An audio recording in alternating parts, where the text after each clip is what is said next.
मधु की शादी के कुछ सालों में ही उसके पति की मृत्यु हो जाती है, जिसके बाद उसके ऊपर सास की जिम्मेदारी आ जाती है और वो अब अपनी सास के साथ घर में अकेली रहती है। मम्मी, नाश्ता बना दिया है, टाइम से खा लेना। दोपहर का खाना शीला आकर बना देगी, मैं ऑफिस जा रही हूँ। अरे क्यों उस टेप रिकॉर्डर पर पैसे खर्चा करती हो? इतना काम मैं खुद भी कर सकती हूँ। हाँ बिल्कुल, आधे समय तो जोड़ों के दर्द की दवाई खाती हो और फिर काम करने की बात करती हो। दवाई खाती हो तो क्या, मैं अभी भी अकेली 10 पर भारी हूँ। हाँ मैंने मान लिया। मधु घर से चली जाती है, जिसके बाद सास नाश्ता कर दवाई लेकर टीवी देखने बैठ जाती है। दोपहर को शीला घर आती है। अरे क्यों माँ जी, आज किस बात से मेरी नौकरी बची? अरे चल, ज्यादा बक बक मत कर, काम कर अपना। शीला खाना बनाने लगती है और सास वहीं पास में बैठ जाती है। माँ जी, मैं तो हमेशा ही बोलती हूँ दीदी की दूसरी शादी करा दो। कब तक आप दो औरतें घर में अकेली रहोगी? आजकल माहौल भी बहुत खराब है और फिर दीदी की उम्र भी तो निकली जा रही है ना। तेरा नाम टेप रिकॉर्डर सही रखा है मैंने।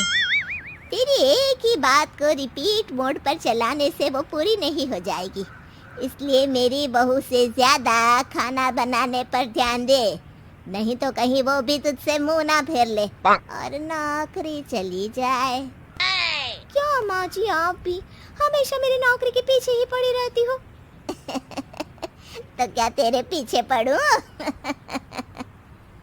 इसी तरह दोपहर से शाम हो जाती है और शीला अपना काम खत्म कर वापस चली जाती है।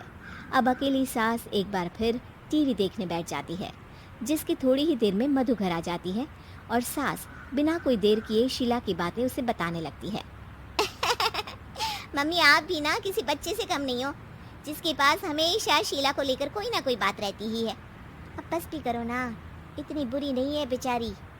अरे मैंने कब कहा बुरी है, बस उसकी बातें करके मुझे बड़ा मजा आता है। सास की बात पर हंसते हुए दोनों डिनर करने बैठती ही हैं कि लाइट चली जाती है। अंधेरे में मधु मोबाइल की फ्लैश लाइट जलाकर मोमबत्ती ढूंढने लगती है। तभी उसे हॉल में कुछ गिरने की आवाज आती है। मम्मी, आप अंधेरे में इधर उधर क्यों घूम रही हो? अरे तेरे पीछे ही तो खड़ी हूँ। हाँ, अगर आप यहाँ हो तो वो हॉल में सामान कैसा गिरा? भूत आया। अरे मुझे क्या पता, जाकर देखना पड़ेगा ना। दोनों हॉल में जाते हैं, लेकिन वहाँ कोई नहीं होता। अब उन्हें कमरे में से सामान गिरने की आवाज आती है।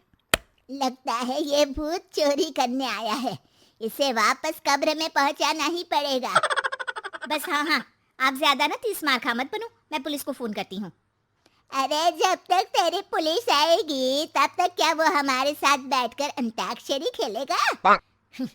हट डरपोक, संभालने दे मुझे। अब सास पास रखा फ्लावर पॉट उठाकर कमरे की तरफ बढ़ने लगती है, जहाँ उसे 2 आदमी दिखाई देते हैं। पीछे पीछे मधु भी वहाँ आ जाती है। मम्मी, अभी भी मौका है, बाहर भाग जाते हैं। मधु की आवाज सुन चोर चौकन्ने हो जाते हैं। ओए तुम दोनों, जहाँ हो वहीं खड़ी रहना, नहीं तो दोनों को गोली मार दूंगा। अरे तुम दोनों अभी के अभी बाहर जाओ, नहीं तो मैं तुम्हें जिंदा नहीं छोड़ूंगी। ये बुढ़िया हमें धमकी दे रही है। अबे तुम दो अकेली अब लड़ते क्या कर लोगी? अरे जा भेजा, दोनों को बांध दे। जैसे ही दूसरा आदमी सास को पकड़ने उसके पास आता है तो वो उसके सर पर फ्लावर पॉट मार देती है। उसके सर से खून बहने लगता है, जिसे देख दूसरा आदमी गन निकालकर हवा में गोली चला देता है, जिससे बचते हुए दोनों सास बहू वहां से भाग जाती हैं। अब वो तीनों एक दूसरे के आगे पीछे पूरे घर में भागने लगते हैं। मम्मी, आपने तो सच में उसे मार दिया। तो मजाक में कौन मारता है? और अभी तुम मेरे साथ ही रहना, नहीं तो पक्का मारी जाओगी। ये औरतों को कमजोर समझता है ना। आज इसे औरतों की ऐसी ताकत दिखाऊंगी कि ये आदमी पैदा होने पर शर्म करेगा। हाँ? ये अचानक आपके अंदर झांसी की रानी कहाँ से जाग गई? वैसे तो हमेशा जोड़ों में दर्द बोलती रहती हो। अभी तुम्हें जान बचानी है या जोड़ों के दर्द की कहानी सुननी है? मधु और उसकी सास कमरे में जाकर दरवाजा अंदर से बंद कर लेते हैं जिस पर चोर बाहर खड़ा दरवाजा बजाते हुए उन्हें आवाज लगाने लगता है। क्यों डर गई? अरे वैसे तो बहुत धमकी दे रही थी। गेट खोल अब बुढ़िया। अबे पागल, धमकी देने और होशियार होने में फर्क होता है, पर ये दिमाग वाले काम तुझे तो समझ में नहीं आएंगे। रुक, अभी तेरा दिमाग ही बाहर निकालता हूँ। ये कहते हुए चोर गोली चलाने ही वाला होता है कि सास अचानक दरवाजा खोलकर उसके मुंह पर परफ्यूम डाल देती है, जिससे चोर गन फेंककर दर्द से चिल्लाने लगता है। मम्मी, अरे बहुत दर्द हो रहा है, कोई बचाओ, इसे हटाओ प्लीज, मैं किसी को कुछ नहीं करूंगा। क्यों रे, क्या थोड़ा सा दर्द होते ही मम्मी मम्मी करने लगा? अभी तो औरतों को कमजोर बोल रहा था। भूलियो मत, एक औरत ने ही तुझे इस दुनिया में जन्म दिया है, और वो भी तुझे ये दर्द हो रहा है ना, उससे लाख गुना ज्यादा दर्द सहकर। इसलिए औरतों को दोबारा कमजोर भूल कर भी मत बोलियो। वाह मम्मी, आपका ये रूप तो मुझे पता ही नहीं था, आपने तो कमाल ही कर दिया।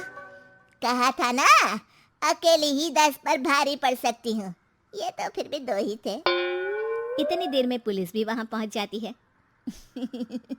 आ गए आप, कर लो इन्हें अरेस्ट और जेल में बैठकर अंताक्षरी खेलना।